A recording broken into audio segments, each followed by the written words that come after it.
अभी मैं आपके सामने यहूदियों के एक शैतानी खेल को जो बेनकाब करने जा रहा हूं, हैकल सुलेमानी क्या है और यहूदियों का इस पर दावा क्या है।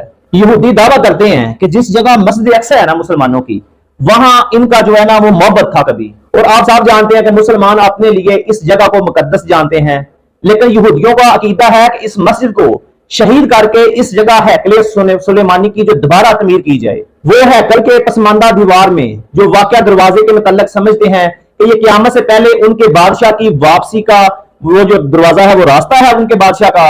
जब इस दरवाजे से उनका बादशाह निकलेगा तो उनका अकीदा है कि जितने मुर्दे हैं ना वो उसके पीछे चल पड़ेंगे और मुस्लिम तरीके के मुताबिक वो अपना बादशाह दज्जाल को समझते हैं। इसलिए मैंने जरूरी समझा कि यहूदियों के सहूनियों के इस शैतानी खेल से आज पर्दा उठाया जाए और हैकल सुलेमानी है क्या आपको बताया जाए। इन सहूनियों ने उस जगह पर सिर्फ हैकल सुलेमानी की तमीर के लिए जो अपने दज्जाल, अपने बाप जो उनका सरदार जिसको मानते हैं कि वो आएगा, उसके इंतजार के लिए, क्योंकि वो समझते हैं कि वो यहां से आएगा उसी दरवाजे से निकलेगा, मस्जिद अक्सा को शहीद करना चाहते हैं। पहले नंबर का पता चल गया कि इन्होंने जगह वहां क्यों ली, कि मस्जिद अक्सा को शहीद करके वहां हैकल सुलेमानी की तमीर करना चाहते हैं। मैं बाद में आपको बताऊंगा हैकल सुलेमानी की तमीर के हवाब इनके कहां तक पहुंच गए हैं और उसके बाद दज्जाल का इंतजार कर रहे हैं।